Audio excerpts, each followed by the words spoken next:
역사는 지나고 보면 사실로 이루어진 것을 역사라고 합니다. 하나님을 믿는데도 분명히 역사가 있습니다. 이스라엘 백성들이 야곱 한 사람이 그렇게 12지파를 이루어서 아브라함에게 약속하셨던, 그리고 이삭에게 다시 약속하시고 또 다시 야곱에게 주셨던 그 이어지는 약속, 그 약속을 야곱이 이어받아서 이스라엘, 하나님과 사람으로 더불어 겨루어 이겼다는 그 이스라엘이라는 이름을 받고, 이스라엘은 이제 12아들을 통해서 12지파를 형성하였어요. 그리고 번창하면서 특별히 애굽에서 번창하여서 민족을 이루었어요. 내 노예된 신분이 되었기 때문에 고통스러워 부르짖을 때에 하나님께서 모세를 통해서 바로 애굽에서 탈출시켜 주셨죠. 그리고 모세를 통해서 애굽에서 출애굽하여서 이 모압 평지 신명기를 베푸는 그 장소에 오기까지 하나님께서는 법을 주셨고 성막을 제정하셨고, 그렇게 인구를 조사하셔서 이 군대에 나갈 수 있는 그런 병력을 준비시키시고, 하나님께서 그렇게 이스라엘을 가나안으로 인도하던 도중에 이스라엘 백성들 1세대는 불순종하고 원망하고 하나님을 믿지 않는 그러한 불신 때문에 결국은 그들은 광야에서 다 엎드러져 죽게 되었어요. 하지만 신실하게 믿음을 지키며 하나님의 말씀을 믿었던 여호수아와 갈렙은 하나님에 의해서 이 약속의 땅에 들어가는 그러한 축복을 받게 되었고, 모세가 신명기를 베풀고 죽으면서 이제 후계자인 여호수아를 통해서 하나님은 다시금 요단을 건너서 이스라엘 땅에, 가나안 땅에 이 민족이 정착하도록 하셨어요. 그리고 여호수아를 통해서 하나님의 약속하신 땅을 정복하게 하셨고, 여호수아를 통해서 땅을 분배하도록 하였습니다. 분배한 후에 바로 이렇게 정착해서 살면서 하나님의 말씀과 규례대로 그렇게 제사 지내며 그렇게 살던 중에 이제 여호수아는 죽음 직전에 하나님이 베풀어 주신 크신 은혜를 기억하면서 하나님을 잘 섬기라고 이렇게 마지막 유언을 남기는 것입니다. 하나님께서 모세를 사용하셨고, 그리고 여호수아를 사용하셨어요.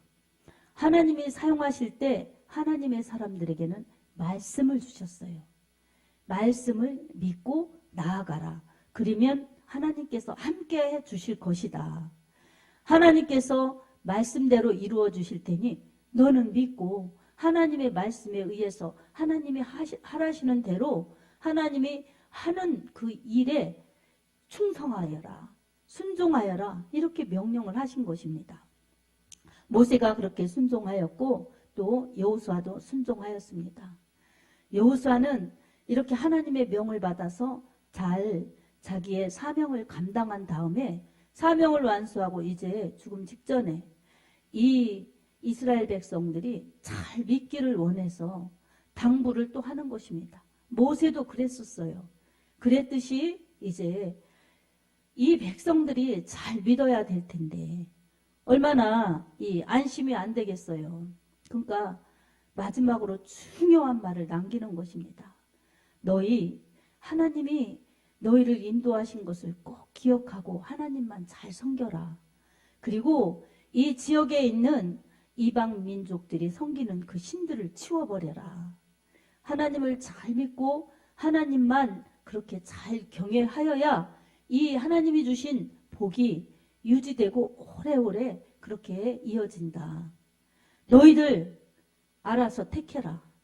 하나님을 섬기든지 이방 신을 섬기든지 너희들이 둘 중 하나를 택하라. 오직 나와 내 집은 여호와만 섬기겠다. 이렇게 자기의 신앙 고백과 믿음을 다지면서 선포하는 말씀입니다. 하나님께서는 믿음이 적당한 믿음으로 살기를 원하지 않습니다. 그리고 믿음 생활은 적당히 하려면 하나님의 말씀에 순종할 수가 없어요. 왜냐하면 세상과 하나님 나라 사이에서 언제나 갈등 구조가 있기 때문입니다. 그래서 한 발은 세상 나라에, 한 발은 하나님 나라에. 그러면 어떻게 들어가겠어요? 자기도 못 들어가고 남도 못 들어가게 하는 그런 믿음밖에 될 수가 없는 것입니다. 그래서 세상 나라에서 따로 나와서 두 발을 빼어서 하나님 나라로 천성으로 들어가야 합니다. 아멘. 그 비결은 믿음이에요. 어떤 믿음이냐? 말씀에 순종하는 것이 비결입니다. 쉽지가 않지요. 내 자아가 부서지지 않으면 너무나 어렵습니다. 그래서 마음으로는 하나님의 법을 택하고 싶지만 육신으로는 육신의 법을 택하고 싶은 거예요. 바울이 로마서 7장에서 고뇌했던 그러한 고뇌처럼 그렇게 내 마음에 두 법이 있는 것입니다. 그래서 어느 한편을 택해야 되는데 오호라 나는 공고한 자로다. 이 사망의 법에서 누가 나를 건져내랴. 그래서 믿음에 이렇게 정말 전적인 믿음으로 나아가려면 갈등을 해결해야 합니다. 좌로나 우로나 치우치지 말아야 합니다. 아멘. 그래서 하나님께서 맨 처음에 이 모세를 이어서 이스라엘 백성들을 인도하여서 요단을 건너야 할 여호수아에게 여호수아 1장 5절에서 6절에 이렇게 말씀하여 주셨어요.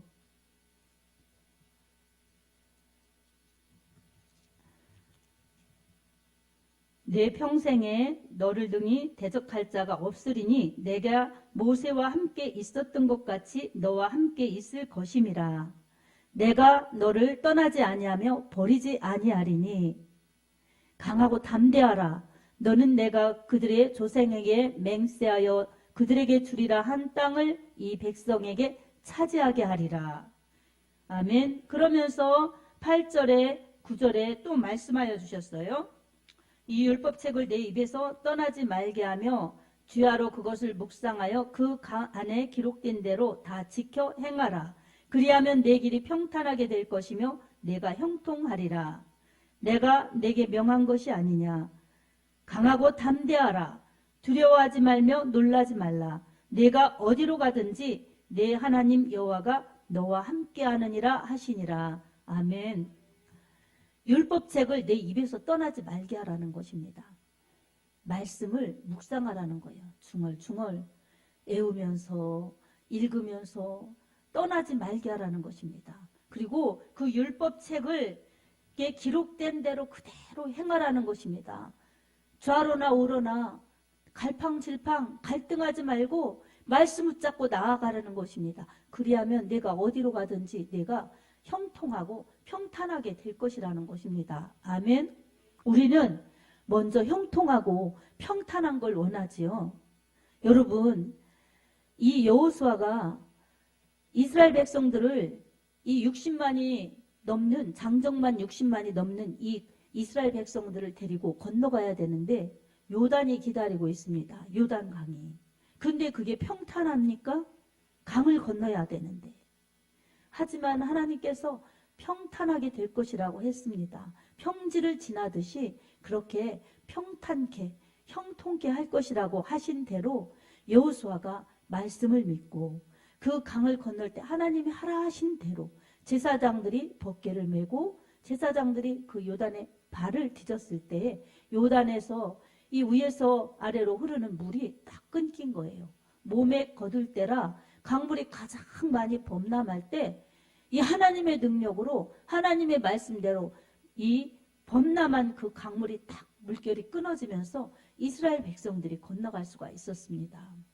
1세대가 홍해를 마른 땅같이 건너갈 수 있었던 것처럼 2세대는 이렇게 요단을 마른 땅같이 건너간 것입니다. 아멘. 그래서 이 건너갈 때 강 중앙에서 돌을 취하여서 길갈에 세우게 하였죠. 그리고 후손들이 이것이 무엇이냐고 물으면은 너희 조상들이 이 땅으로 건너올 때 강을 건널 때 강에서 이 바위를 가지고 와서 여기 돌을 가지고 와서 세운 것이다. 우리 하나님께서 우리를 이 강을 이렇게 건너게 하셨다.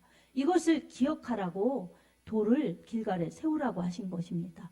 이처럼 하나님의 역사는 사실이고 실제라는 것이 이렇게 기록되어서 남고 실제로 또 남기 때문에 역사인 것입니다. 아멘.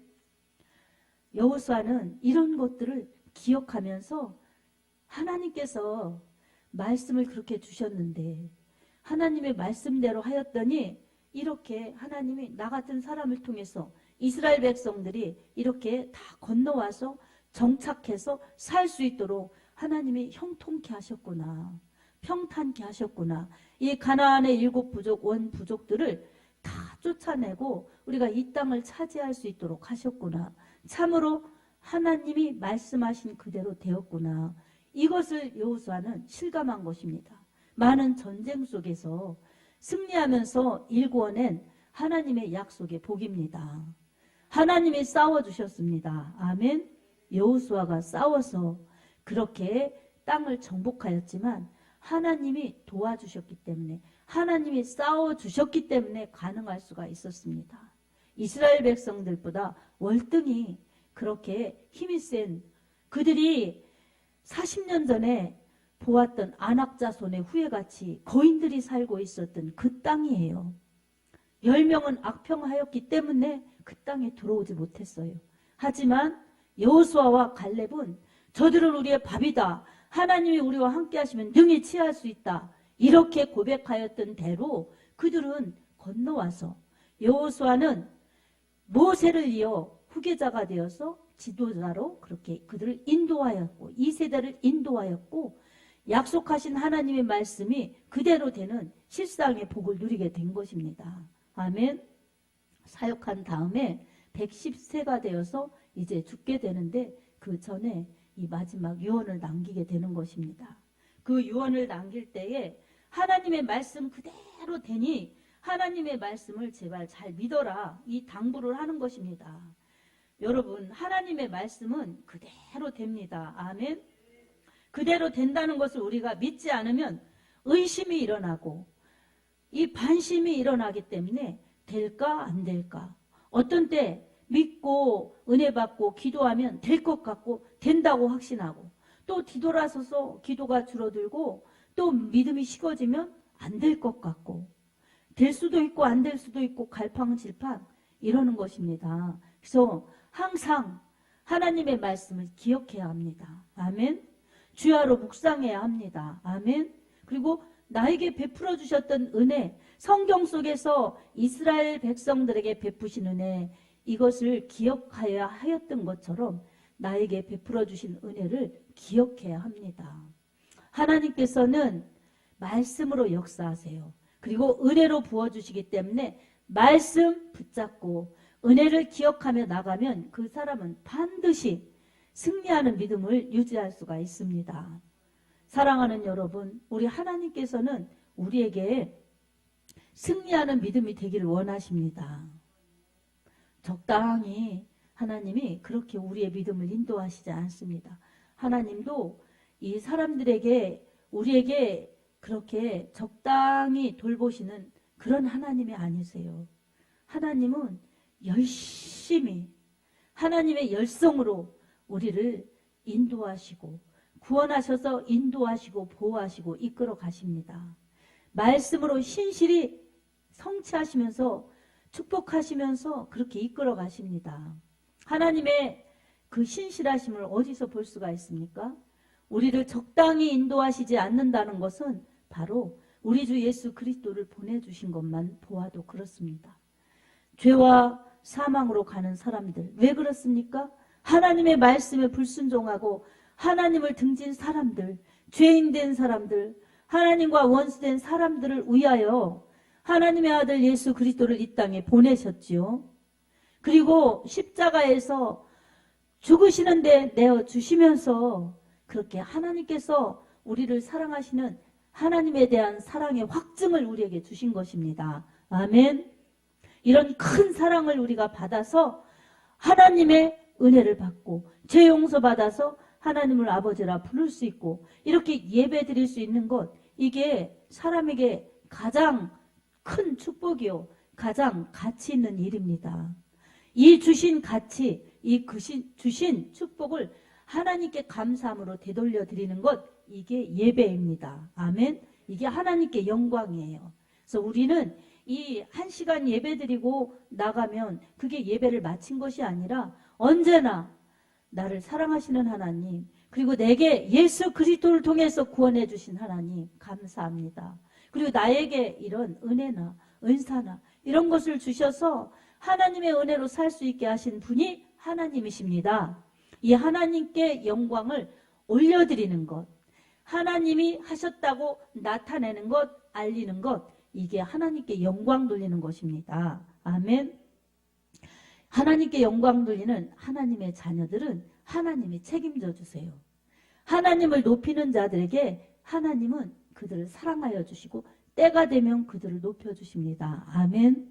우리가 굳이 드러내려고 안 해도, 높아지려고 안 해도 낮추시기도 하십니다. 왜냐하면 하나님께 영광 돌리나 안 돌리나 우리를 달아보시는 거예요. 그리고 마침내 복 주시려고 하나님은 그렇게 과정을 겪게 하십니다.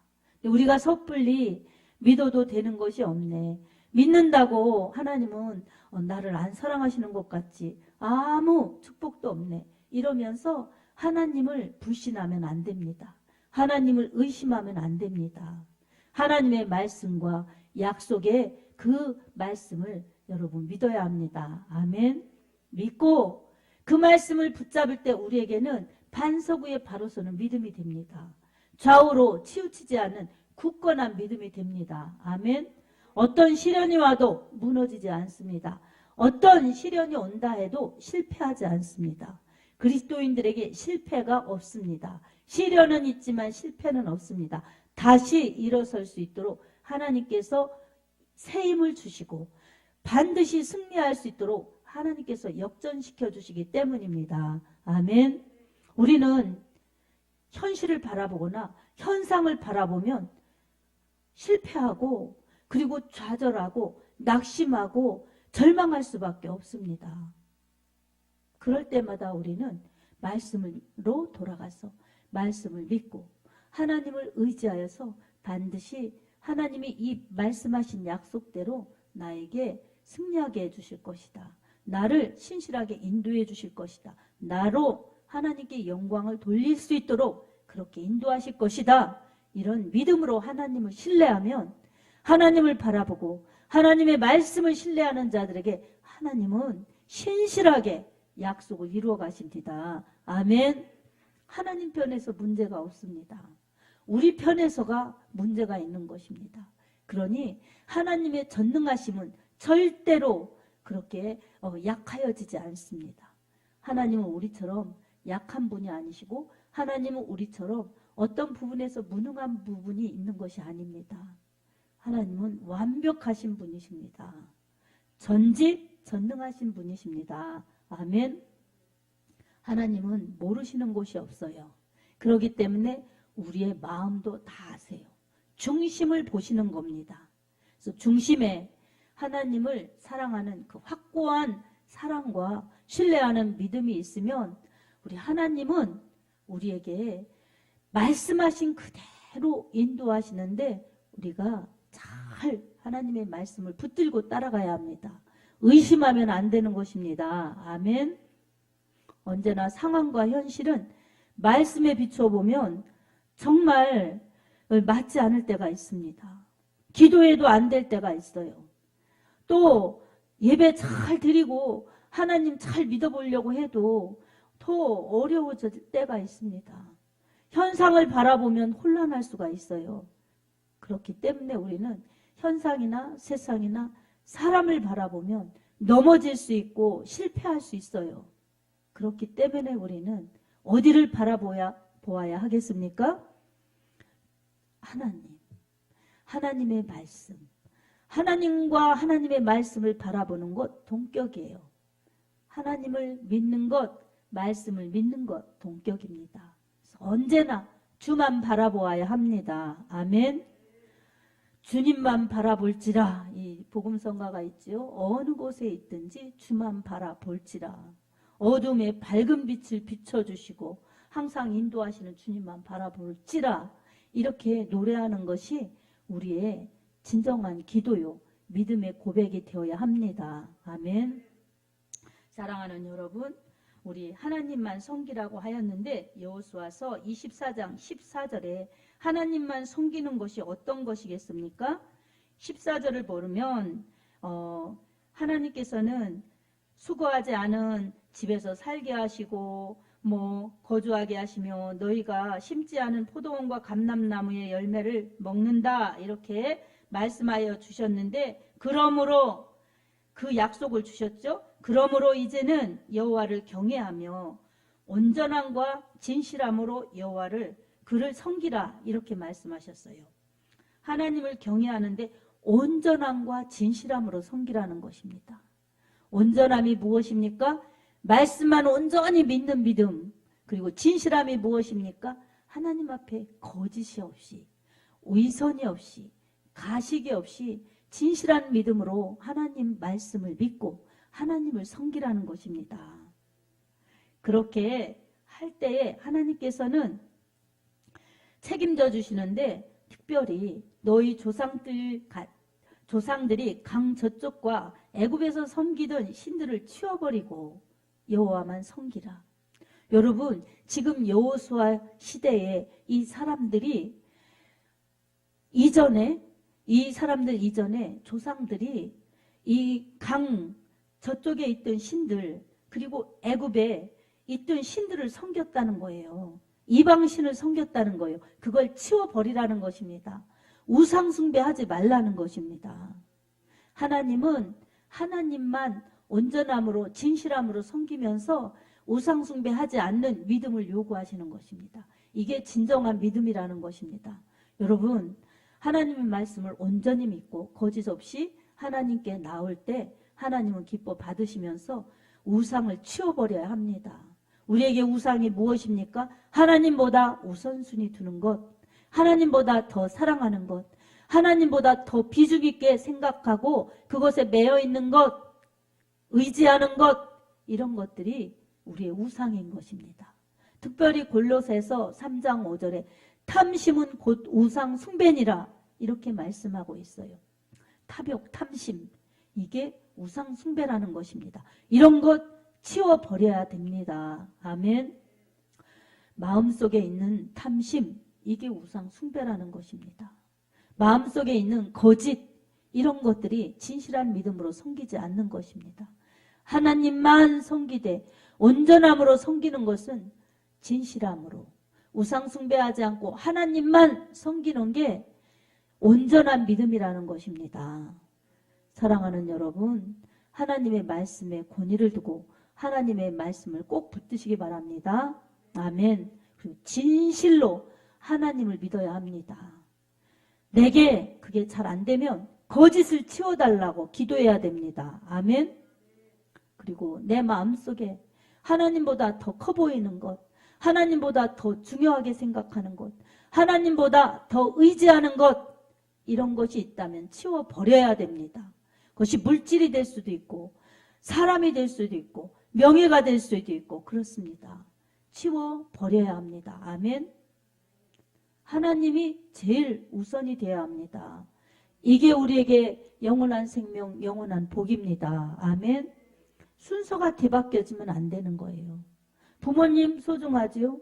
하나님보다 부모님을 먼저 더 소중하게 생각하고 더 의지하고, 이것도 잘못된 거죠. 그 다음에 자식을 그렇게 앞세우는 것도 믿음이 아니죠. 돈을 더 의지하는 것, 이것도 그렇습니다. 이런 것이 제일 중요한 우선순위가 되어서는 안 되는 것이죠. 하나님이 가장 중심, 먼저 하나님이 최우선, 이것이 되어야 하나님이 유일하신 하나님, 그리고 나의 주인이시고 나의 보호자이시고 나의 아버지이십니다.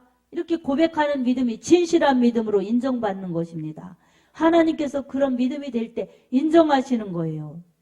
하나님께서 그런 믿음이 될 때 축복하십니다. 아멘. 그래서 우리는 명령 앞에 순종해야 됩니다. 그 명령은 우리를 힘들게 하고 우리를 어렵게 하려는 그러한 하나님의 의중이 아니세요. 너희를 향한 나의 생각을 내가 안 하니 이것은 재앙이 아니라 평안이라고 말씀하셨어요. 예레미야서에. 그처럼 하나님은 우리에게 평안을 주시고 생명을 주시고 영원한 하나님 나라를 주시는 좋으신 하나님이십니다. 아멘. 이런 하나님을 절대 의지하고 절대 믿음으로 하나님께 영광 돌리며 예배드리며 하나님을 믿을 때에 모든 삶의 모든 부분을 하나님이 책임져 주십니다. 그래서 믿음으로 사는 사람은 하늘 위로 받겠네. 영영 부를 나의 찬송 예수 인도하셨네. 바로 여호수아가 오직 나와 내 집은 여호와만 섬기겠노라 이렇게 고백한 것처럼 우리 역시 마찬가지로 오직 나와 내 집은 예수만 섬기겠노라 이렇게 고백하여야 합니다. 아멘. 이게 우리가 나갈 방향이요, 우리가 붙들어야 될 믿음이요, 진정한 믿음입니다. 말씀이 육신되어서 이 땅에 오셔서 우리 죄값을 치러주신 예수, 그 예수 그리스도를 믿고 나아가는 것이 하나님의 말씀을 따르는 길이요, 우리 주 예수 그리스도를 따르는 길이기 때문에 생명과 복입니다. 영원한 나라입니다. 아멘. 이런 약속의 축복을 어느 것과 비길 수가 있겠습니까? 찬송가 94장 주 예수 그리스도보다 귀한 것은 없네. 이게 하나님 중심이 될 때 진정한 고백이지요. 마음은 다른 것이 더 크면서 더 중요한 것이 몇 가지 있으면서 입으로 주 예수보다 귀한 것은 없네 이렇게 찬송을 부르면 이게 진실한 찬송이 아니지 않습니까? 진실한 믿음의 고백이 아니지 않습니까? 여러분 그렇죠? 그렇기 때문에 우리는 온전함으로 진실함으로 하나님을 경외하라고 그렇게 말씀하셨는데 진실함이 있어야 됩니다. 하나님을 최우선으로 먼저 하나님을 가슴에 모시고 하나님의 말씀을 하나님의 말씀으로 하나님으로 그렇게 믿으면서 나아갈 때에 우리는 진실한 믿음, 하나님 중심의 믿음, 말씀 중심의 믿음, 곧 예수 중심의 믿음이 되기 때문에 오직 예수, 절대 믿음으로 살 수가 있습니다. 이런 믿음으로 사는 자에게는 하나님께서 하늘의 위로를 주시고 하나님이 책임져 주시고 이 영원 구원 천국의 복과 함께 삶의 복으로도 하나님이 책임져 주십니다. 그리고 더 나아가서 나로 인하여 다른 사람들이 천국 백성, 천국의 시민이 되도록 죽음에서 멸망해서 주님의 품으로 돌아올 수 있도록 하는데 쓰임받을 수 있는 축복의 통로들로 사용되어집니다. 여러분 이 가치 있는 가치를 여러분 발견하시기 바랍니다. 아멘. 이 가치를 발견한 사람은 바울이 고백하였던 것처럼 질그릇 속에 보화를 가진 사람들이에요. 이 보화를 빼앗기겠습니까? 질그릇이 중요한가요? 우리 육체가 중요한가요? 우리 안에 거하시는 보화이신 예수님이 중요하지요. 이 가치를 발견한 사람들은 하나님 중심 그리고 하나님 나라에 올인합니다. 아멘. 누구의 강요에 의해서가 아니라 바로 자기에게 은혜를 베풀어 주신 하나님의 은혜 때문에 그리고 이 은혜를 기억하면서 말씀을 따라 성령을 따라 예수님을 따라가기 때문에 진짜 하나님이 원하시는 믿음, 하나님이 기뻐하시는 믿음 그리고 하나님의 역사가 나타나는 믿음의 역사가 나타나는 그러한 믿음의 사람들로 살 수가 있습니다. 사랑하는 여러분, 좌로나 우로나 치우치는 믿음 가운데는 이런 역사가 나타나겠습니까? 절대로 나타나지 않습니다. 원해도 한해도 나타나지 않아요. 내가 이쪽 저쪽 쳐다보면서 이쪽으로 갔다 저쪽으로 갔다 그러면 어떻게 치우쳐서 가지요. 하나님 앞에 우리가 정말 승리하면 나갈 수가 있겠습니까? 이쪽 저쪽 하다 보니 이 마이크도 제대로 안 들릴 때가 있잖아요. 한 방향에서 이렇게 말씀을 전할 때 잘 들리지. 고개를 이쪽 저쪽 하니까 말씀이 안 들리는 쪽이 있지 않습니까? 그렇듯이 우리가 갈등하지 않고 정말 좌우로 치우치지 않고 직진해서 말씀만 붙들고 나아가는 믿음, 그 믿음 가운데는 반드시 하나님의 역사 속에 승리와 축복이 주어집니다. 아멘. 여호수아와 갈렙이 하나님의 말씀을 의지해서 믿음의 고백을 하면서 충성스럽게 사명을 감당한 것처럼, 그리고 예수님께서 오셔서 하나님의 말씀대로 인류 구원을 위해서 충성하셨던 것처럼, 그리고 베드로, 바울, 요한 이런 사도들과 그 후에 제자들과 또 이어지는 제자들이 하나님의 말씀에 순종하면서 하나님께서 부여하신 사명을 완수하면서 죽기까지 복종하였던 것처럼 우리도 믿음으로 사명으로 살아야 합니다. 하나님의 그 믿음은, 하나님을 향하는 믿음은 적당한 믿음, 미지근한 믿음이 아니라 열심 있는 믿음으로 하나님의 말씀을 확신하면서 나가야 합니다. 그래서 로마서 8장 11절에도 열심을 품고 주를 섬기라 그렇게 말씀하셨어요. 그리고 요한계시록 2장 10절에도 내가 죽도록 충성하라 그리하면 내가 생명의 면류관을 내게 주리라 이렇게 말씀하셨어요. 열심을 품고 주를 섬기는 믿음, 죽도록 충성하는 믿음, 이 믿음들이 바로 은혜 받은 자들, 그리고 하나님의 말씀을 충성하고 순종하는 자들, 그리고 이 은혜 받은 것을 기억하면서 사명을 감당하면서 나아가는 믿음들이 그렇게 뜨거운 믿음, 열심 있는 믿음, 충성한 믿음으로 살다가 주님 앞에 설 수 있습니다. 사랑하는 성도 여러분, 오늘도 우리 하나님께서는 믿음으로 살기를 원하십니다. 아멘. 말씀대로 살기를 원하십니다. 온전한 믿음, 진실한 믿음으로 살기를 원하십니다. 말씀에 비추어서 말씀을 부여잡고 우리를 말씀 가운데 맞추면서 순종하면서 좌우로 치우치지 않고 내 생각, 세상 방법 그렇게 갈등 겪지 않고 온전히 말씀 따라갈 때에 우리는 구별된 믿음으로 승리와 축복이 주어지는 믿음으로 살면서 주님의 역사를 이루어내갈 수가 있습니다. 오늘도 나의 믿음을 통하여서 오직 나와 내 집은 여호와만 섬기겠노라. 이 고백처럼 나와 내 집은 오직 나와 내 집은 예수만 섬기겠노라. 이렇게 예수 중심의 믿음이 되어서 이 복음의 값진 은혜를 누리면서 이 복음을 전해내는 온전한 믿음, 주님이 들어 쓰시는 믿음, 승리와 축복이 주어지는 믿음, 더 나아가서 복을 줄 수 있는, 복음을 줄 수 있는 그러한 믿음으로 살아서 주님의 제자답게 사는 축복을 누리기를 예수님의 이름으로 축복합니다. 아멘.